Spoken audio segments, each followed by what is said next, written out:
Listen up, because I'm only going to say this once.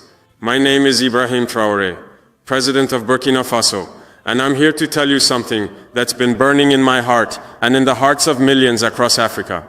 We are done staying silent. We are done bowing down. We are done letting foreign powers treat our continent like their playground. A few days ago, a message came out. Words, they say, came from Benjamin Netanyahu, the Prime Minister of Israel. They claim he warned African leaders to stay in line or face consequences. Whether he said it or not, I don't care. The message was loud and it was clear. Some people still think they can threaten us, scare us and control us. Well, I've got a message of my own and I'm speaking it loud and clear, not just to Netanyahu, but to anyone who thinks Africa is theirs to bully. We are not your colony. We are not your pawns. We are sovereign and we will fight for our freedom with everything we've got. Let me take you back to that moment in Ouagadougou, our capital. I stood in front of cameras, journalists, and my people.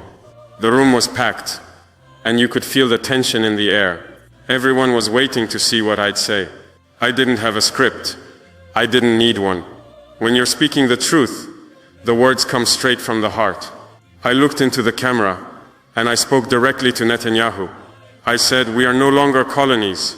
We are sovereign nations. If any foreign leader thinks they can threaten Africa into submission, they are gravely mistaken. The room went quiet. You could hear the weight of those words settle over everyone. But I wasn't done. I leaned forward and said, let me make this crystal clear to you, Mr. Netanyahu. Burkina Faso does not answer to Tel Aviv. We don't answer to Washington. We don't answer to any force that thinks it can buy us or bomb us into doing what they want. I meant every word. This wasn't just about Israel. This was about every nation that's ever tried to control Africa, exploit our resources or silence our people.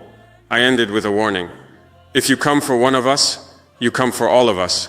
Africa is not yours to threaten. You might be wondering why I chose to speak out like that.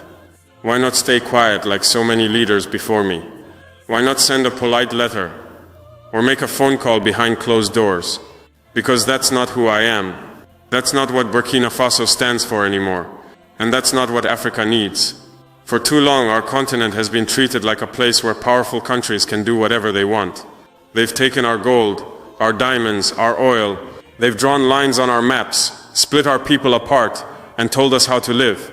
Even after we fought for independence, they kept meddling, using money, threats, or soldiers to keep us in line. I'm done with that. My people are done with that. Africa is done with that. When I heard about Netanyahu's so-called warning, it wasn't just an insult to me or Burkina Faso, it was an insult to every African who's ever dreamed of a free, proud, and united continent. I couldn't stay silent.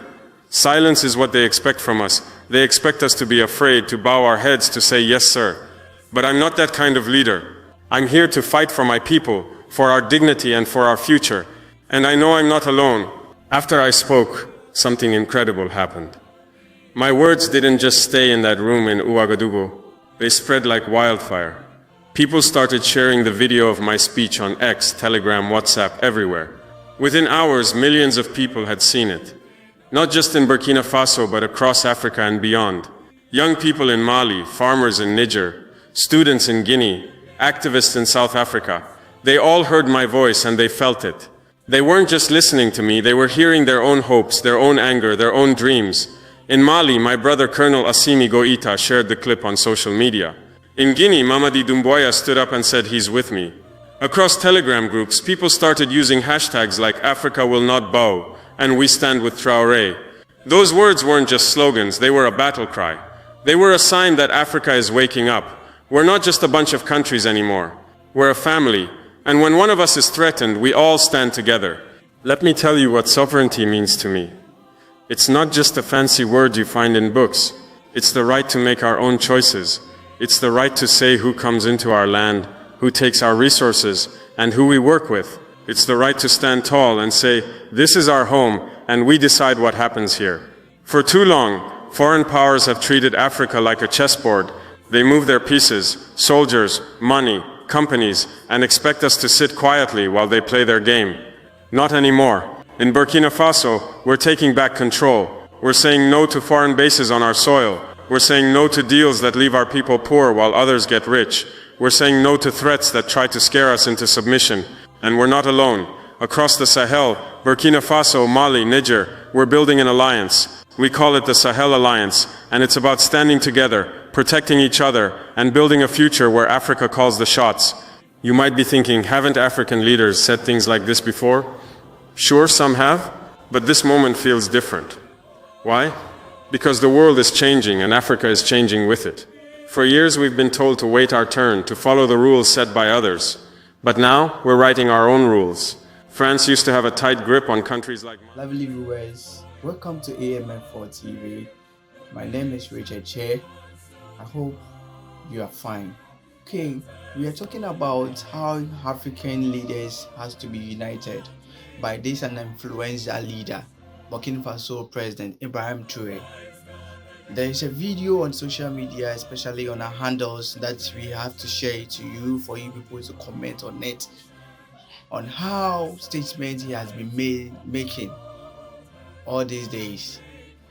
We'll keep on updating you on this issue, but don't forget to subscribe to our YouTube channel for more of this video as well as similar videos like this. Let's listen to whatever he said and on social media to see, and then also don't forget to comment when you watch this video.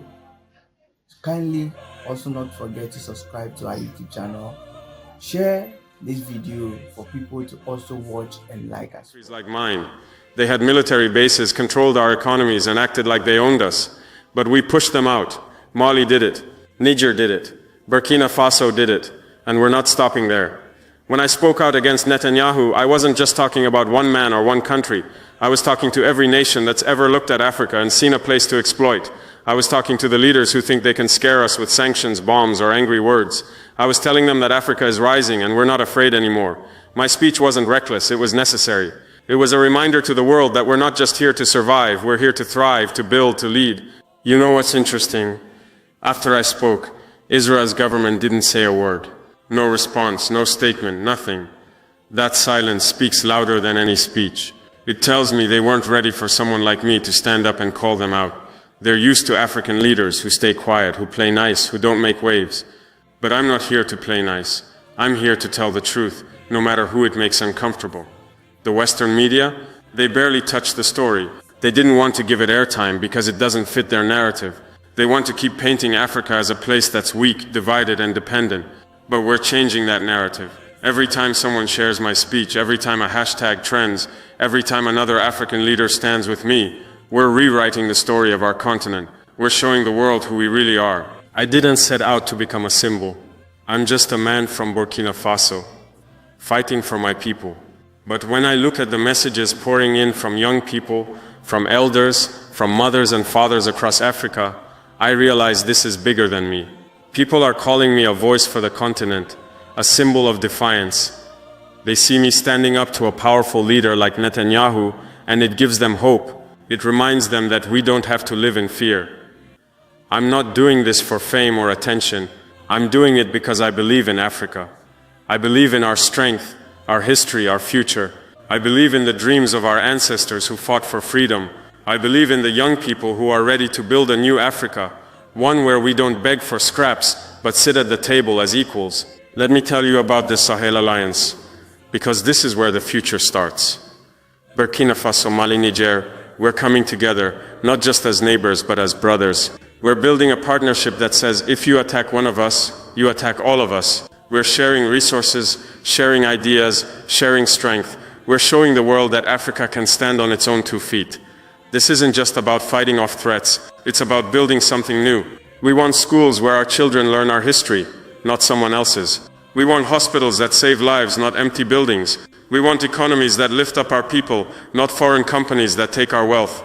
The Sahel Alliance is just the beginning. I dream of a day when all of Africa stands together, north, south, east, west, united as one.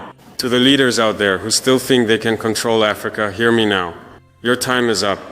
We're not your backyard, we're not your resource bank, we're not your punching bag. If you think you can threaten us, bribe us or scare us, you're in for a surprise.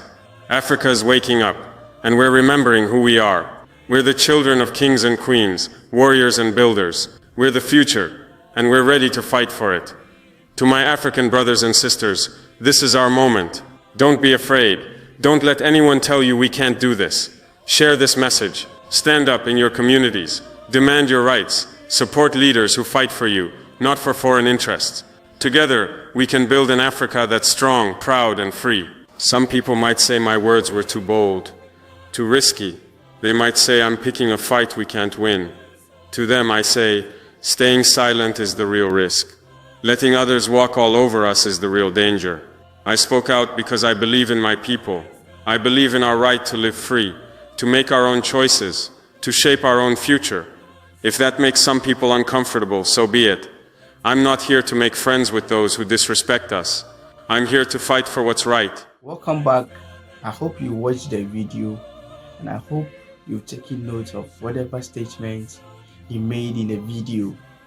Kindly not to forget to also subscribe, also comment on the video to see your ideas on what Ibrahim Traore is doing, how he's influencing African countries to also unite them for development.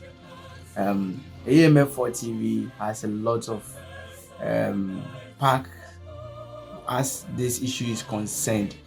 We will always update you on this issue because AMF4 TV is an entertainment, political and social network TV. Kindly not to forget to subscribe to our YouTube channel for more of these videos as well as other entertaining videos. My name is Richard Che.